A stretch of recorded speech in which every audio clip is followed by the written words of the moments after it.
PhD jobs and admission. So आज के इस वीडियो में हम इग्नू PhD एंट्रेंस एग्जामिनेशन के लिए मोस्ट एक्सपेक्टेड एमसीक्यूज यानी ऐसे एमसीक्यूज जो जनरली आपके इग्नू में पूछे ही जाते हैं और हमारे एक्सपीरियंस के बेसिस पर ऐसे क्वेश्चन जो जनरली एग्जामिनर के फेवरेट क्वेश्चंस होते हैं, एग्जामिनर उन क्वेश्चंस को बार बार रिपीट करता है, उन्हीं कॉन्सेप्ट पर बेस्ड आपको एग्जामिनेशन में क्वेश्चंस पूछे जाते हैं। सो याद रखना है, रिसर्च मेथोडोलॉजी आपके पेपर का 50% वेटेज होता है। 50 एमसीक्यूज आपको रिसर्च मेथोडोलॉजी से एग्जामिनेशन में पूछा जाएगा। तो आपको अच्छे तरीके से सारे एमसीक्यूज को देख लेना है। आपके जो भी डाउट्स है, आपके जो भी क्वेश्चंस है, आप मुझे कमेंट सेक्शन में पूछ सकते हो। उसी के साथ साथ जैसे कि आपको पता है, रिसर्च मेथोडोलॉजी के लिए आपका पेपर 1 होता है, हर एक स्टूडेंट्स के लिए कॉमन होता है। जिस भी सब्जेक्ट में आप पीएचडी करोगे तो आपके लिए research methodology is common for all. तो इसीलिए हमने आपके लिए एक पेड व्हाट्सएप ग्रुप बना रखा है और उसी के साथ साथ आपको हम रिसर्च मेथोडोलॉजी का कंप्लीट कोर्स प्रोवाइड करते हैं। आपको रिसर्च प्रपोजल, आपको रिपोर्ट किस तरीके से लिखना है, रिसर्च के बाद के स्टेप्स, आपको किस तरीके से आपके पीएचडी में किस तरीके से आपको सारे स्टेप्स फॉलो करना है, सारे गाइडलाइंस हम आपको यहाँ पर हमारे कोर्स में प्रोवाइड करते हैं। तो आपको जल्द से जल्द हमारे स्क्रीन पर दिए गए नंबर पर कॉन्टैक्ट करना है या फिर आप हमारे ऐप के थ्रू भी स्टडी मटेरियल को एक्सेस कर सकते हो, जिसके लिए लिंक हम आपको comment section as well as description box में भी प्रोवाइड करते हैं। So that's it and let's begin with today's lecture. तो एमसीक्यू से स्टार्ट करने से पहले मैं आपको बता दूं कि डीयू यूनिवर्सिटी के पीएचडी एंट्रेंस एग्जामिनेशन में टोटल आपको 50 एमसीक्यूज पूछा जाता है। 50 एमसीक्यूज जो होता है आपको, उसमें एक क्वेश्चन जो होता है, एक एमसीक्यूज जो होता है 4 मार्क के लिए होता है। तो उस तरीके से आपका टोटल पेपर 200 मार्क्स का होता है, जिसमें 100 मार्क्स आपका रिसर्च मेथोडोलॉजी पर बेस्ड होता है और रिमेनिंग 100 आपका सब्जेक्ट स्पेसिफिक होता है। तो 100 मार्क्स फॉर रिसर्च मेथोडोलॉजी आपको पूछा जाएगा। सो रिसर्च मेथोडोलॉजी के लिए मैं आपको बता दूं, यहाँ पर हम आपको कंप्लीट कोर्स प्रोवाइड कर रहे हैं और आपको एग्जामिनेशन में भी सिर्फ एग्जामिनेशन को क्वालिफाई करने के लिए मिनिमम 100 मार्क्स आपको एग्जामिनेशन में लेकर आना ही है। तो मैं आपको बता दूं, हमारे कोर्स के थ्रू आप इजीली पासिंग मार्क्स स्कोर कर सकते हो, यानी 100 में से 85 टू 90 मार्क्स तक आपको हम गारंटी के साथ कहते हैं कि आपको एग्जाम में आ सकता है। हमारा ये 90% गारंटीड कोर्स है, जिसमें जैसे कि आप स्क्रीन पर देख सकते हो, हम आपको वीडियो लेक्चर्स प्रोवाइड करते हैं, जो कि थियोरी एमसीक्यूज दोनों वीडियो लेक्चर्स है। मॉक टेस्ट है, टोटल 10 मॉक टेस्ट है। देन उसके बाद नोट्स हम आपको प्रोवाइड करते हैं and 1500 plus revision MCQs PDF. और ये जो सारा कोर्स है आपको दोनों लैंग्वेज में देखने मिलेगा, Hindi as well as in English. तो काफी, जैसे कि मैंने आपको कहा, 90% हमारा जो कोर्स है वो हमारा जो है टेस्टेबल कोर्स है। 90% स्टूडेंट्स हमारा हर टाइम, सारे जो यूनिवर्सिटी के लिए होता है, 90% एंड अबव रिजल्ट होता है। तो याद रखना है, ज्यादा टाइम वेस्ट नहीं करना है। आपके एग्जामिनेशन की भी डेट रिलीज हो चुकी है, तो आपको जल्द से जल्द हमारे कोर्स को परचेस करना है। परचेस करने के लिए स्क्रीन पर जो आपको नंबर नजर आ रहा है, उस पर व्हाट्सएप के थ्रू आपको हमें कांटेक्ट करना है या फिर आप हमारे ऐप के थ्रू भी स्टडी मटेरियल को एक्सेस कर सकते हो, जिसके लिए लिंक मैंने आपके साथ नीचे comment section as well as description box में भी शेयर कर रखा है। So that's it and let's begin with the MCQs. The amount of non-response might be maximum in case of। इस क्वेश्चन में हमें पूछ रहा है, ऐसा कौन सा डेटा कलेक्शन टूल है जिसमें जो रिस्पोंडेंट है, मतलब जो रिसर्चर के क्वेश्चंस को आंसर कर रहे हैं, रिस्पॉन्स कर रहे हैं, उनका रिस्पॉन्स मैक्सिमम नहीं होगा। नॉन रिस्पॉन्स लिखा है यहाँ पर। सो याद रखिए, ऐसा डेटा कलेक्शन टूल जिसमें जो रिस्पोंडेंट है उनका रिस्पॉन्स मैक्सिमम नहीं होगा, वो होता है आपका डेटा कलेक्शन टूल मेल सर्वे। क्योंकि मेल सर्वे में क्या होता है, जो रिसर्चर है, रिसर्चर रिस्पोंडेंट को क्वेश्चन सेंड कर देते हैं और फिर उनका रिस्पॉन्स कर कर जो रिस्पोंडेंट है, फिर बाद में रिसर्चर को वो उनका रिस्पॉन्स भेज देते हैं। सो यहाँ पर मेल क्वेश्चनएयर में जो रिसर्चर है, जो रिस्पोंडेंट है, रिस्पोंडेंट का चांस ऐसा होगा कि वो मैक्सिमम रिस्पॉन्स नहीं कर सकते। यहाँ पर उनका रिस्पॉन्स करने का जो चांस होता है वो मैक्सिमम नहीं कर सकते। उसी तरीके से हम रिमेनिंग ऑप्शंस भी देख लेते हैं, जैसे पर्सनल इंटरव्यू। पर्सनल इंटरव्यू हो रहा है, यानी 1 to 1 face to face interview हो रहा है। सो यहाँ पर ऑब्वियसली जो रिसर्चर क्वेश्चन पूछेंगे, सो रिस्पोंडेंट उनका रिस्पॉन्स करेंगे।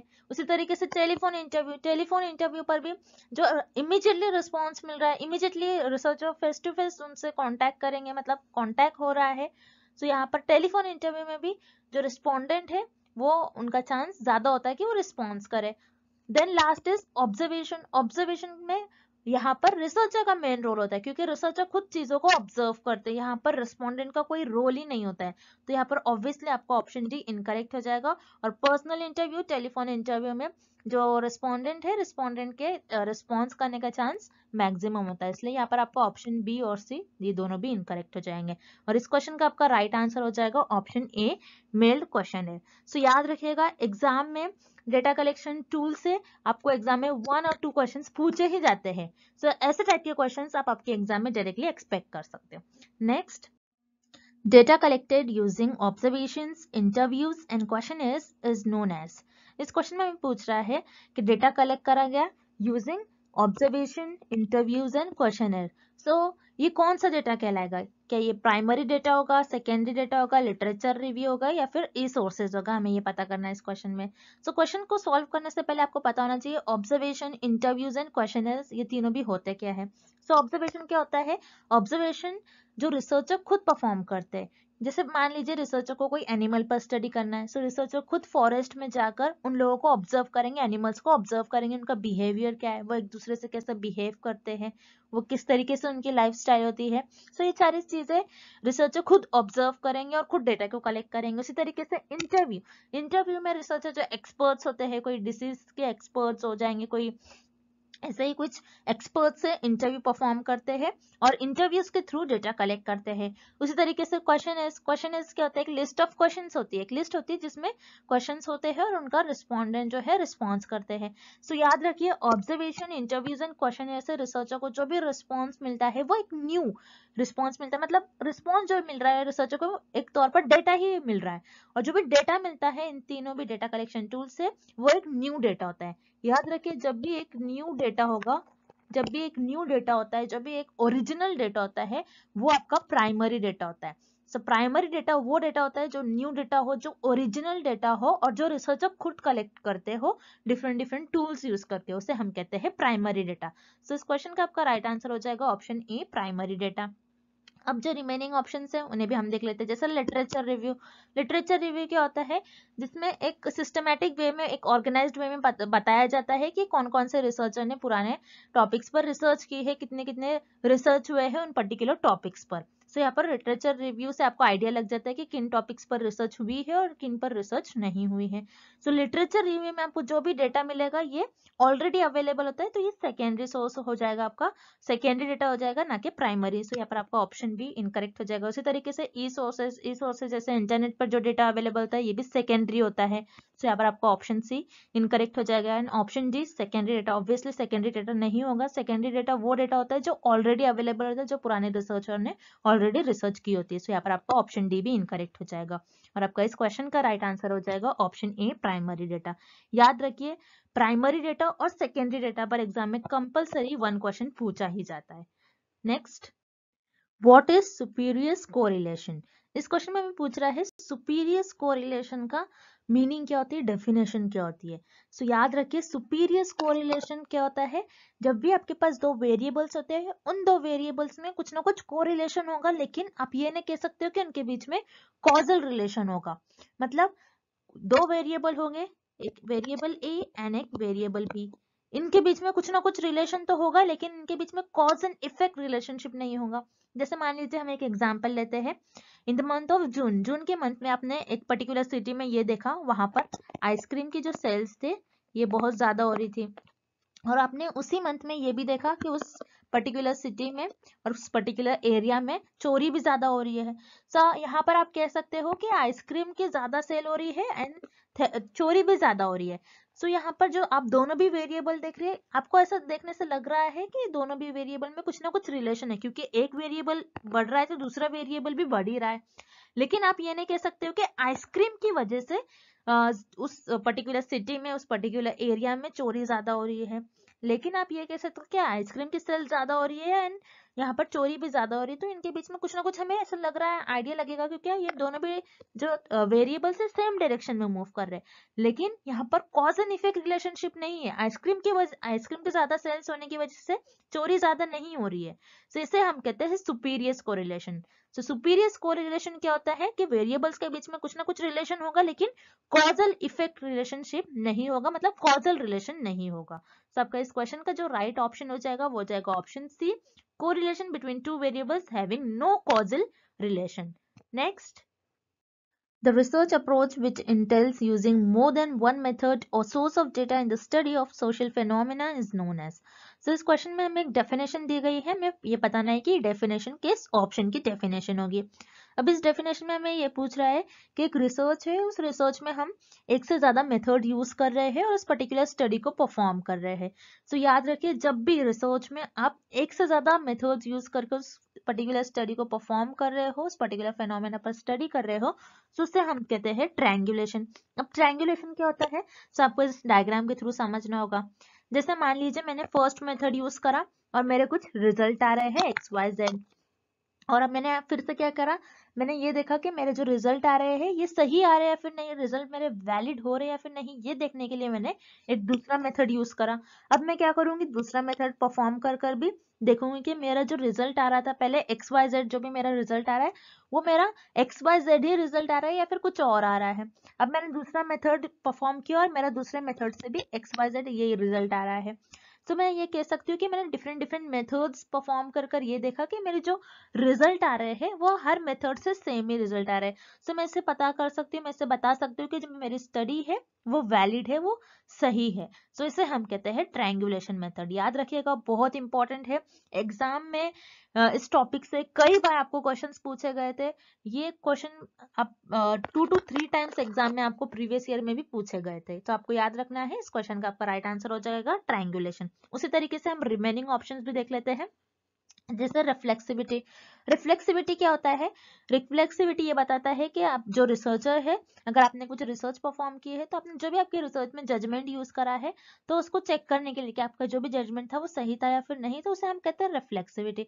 अब डिफरेंट डिफरेंट मेथड्स यूज करोगे तो उसे हम रिफ्लेक्सिविटी नहीं कहेंगे। सो यहाँ पर आपका ऑप्शन बी इनकरेक्ट हो जाएगा। उसी तरीके से ऑप्शन सी, रिस्पॉन्स वैलिडेशन, मतलब जो रिस्पॉन्डेंट से आपको रिस्पॉन्स मिल रहा है, जो डेटा मिल रहा है, आप उसको चेक करोगे, बताओगे कि वो जो रिस्पॉन्स मिल रहा है, डेटा मिल रहा है, वो सही है फिर नहीं, या फिर वो वैलिड होगा या फिर नहीं। सो इस क्वेश्चन का भी ऑप्शन सी इनकरेक्ट हो जाएगा और इस क्वेश्चन का आपका राइट आंसर हो जाएगा option A, triangulation. Next, snowball sampling is also known as. इस क्वेश्चन में हमें पूछ रहा है कि स्नोबॉल सैम्पलिंग को और हम क्या कहते हैं।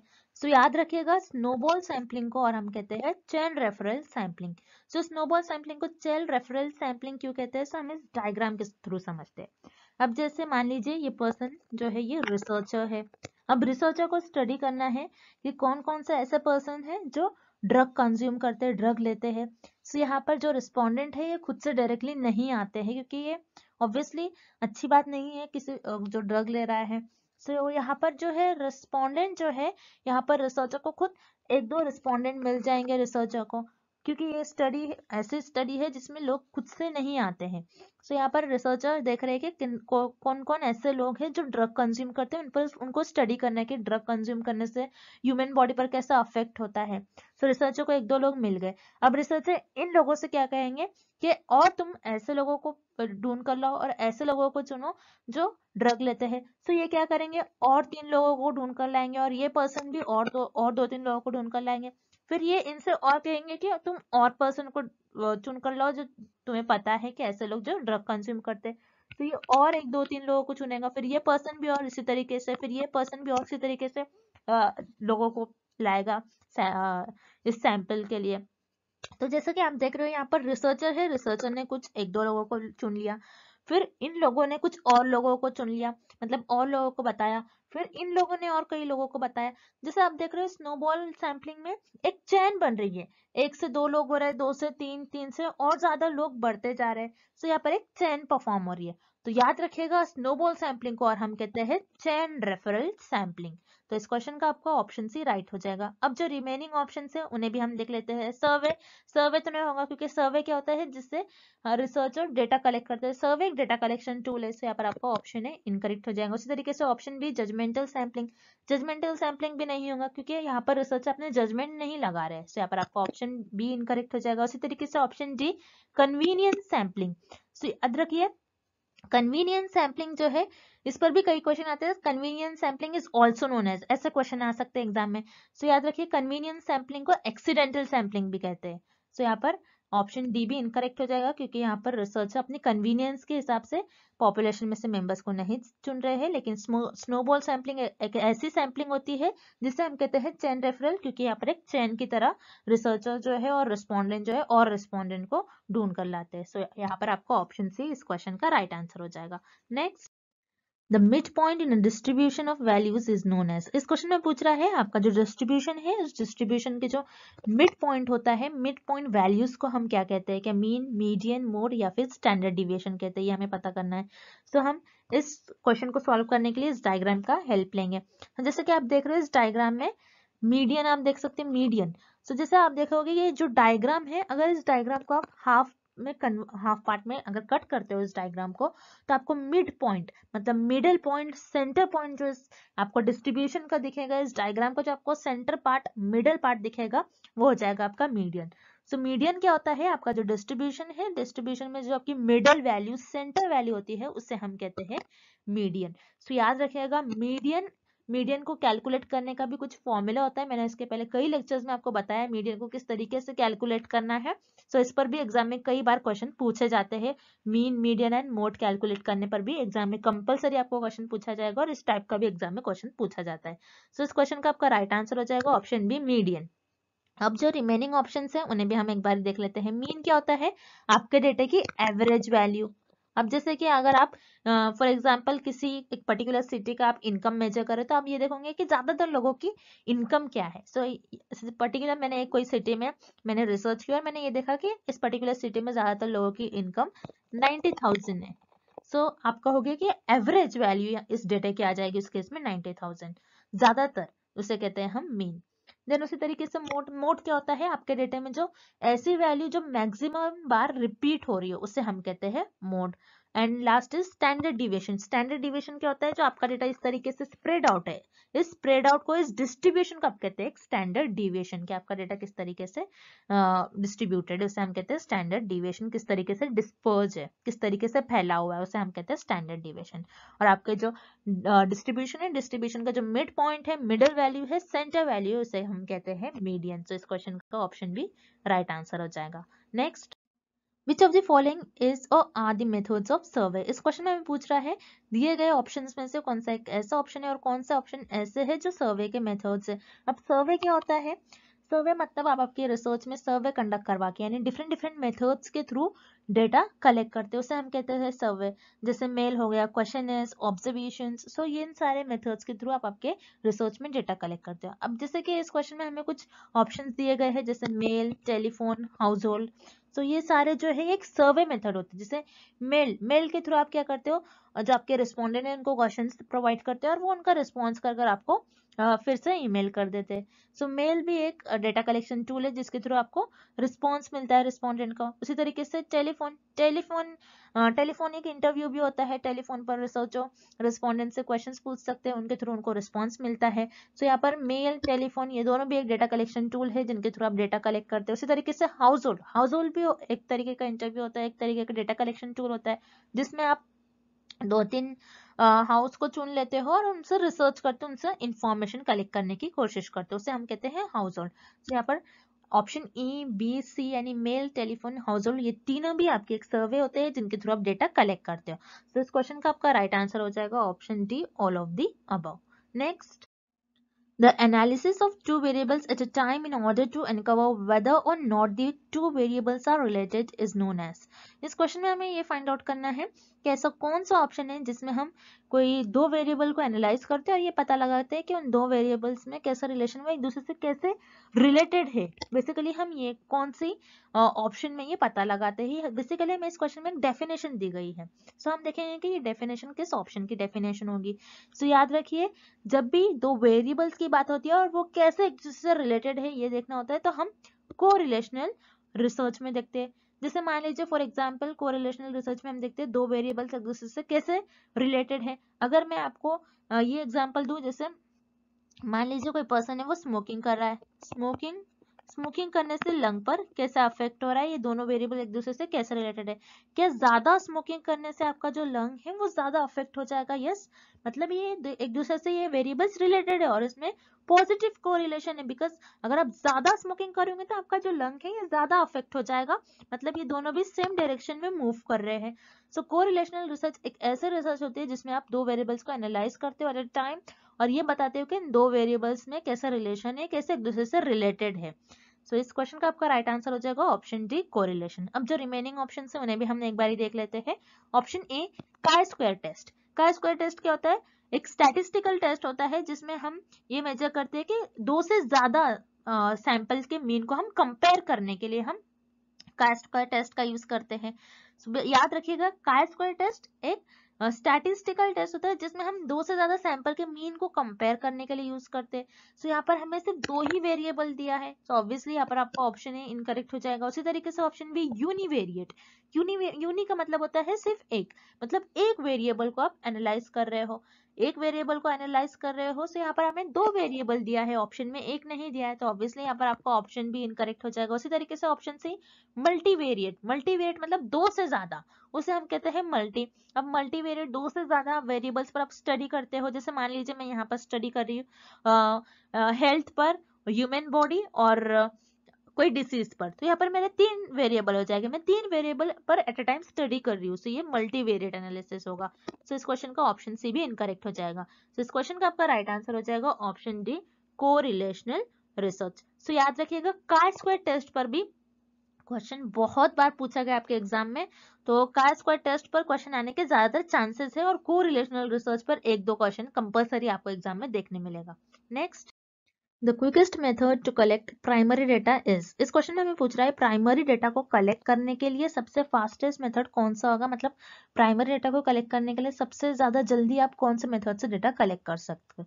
सो याद रखिए प्राइमरी डेटा को अगर आप कलेक्ट कर रहे हो तो सबसे जल्दी अगर आपको जो डेटा मिल जाएगा, जिस मेथड से आपको सबसे फास्टेस्ट मेथड से आपको डेटा मिल जाएगा, वो हो जाएगा आपका टेलीफोनिक इंटरव्यू, टेलीफोन इंटरव्यू। सो टेलीफोन इंटरव्यू से रिसर्चर क्या कर सकते हैं, रिसर्चर जो भी एरिया में है, जो भी जिस भी एरिया में होंगे, जिस भी सिटी में होंगे, जिस भी कंट्री में होंगे, वो डायरेक्टली जो रिस्पोंडेंट है उनको कॉल कर रिस्पॉन्स लेंगे। उसी तरीके से जो रिमेनिंग ऑप्शन है जैसे पर्सनल इंटरव्यू, पर्सनल इंटरव्यू में रिसर्चर को पहले इन्विटेशन भेजना होता है एक्सपर्ट्स को, फिर वो इन्विटेशन एक्सेप्ट करते हैं, फिर वो इंटरव्यू के लिए आते हैं।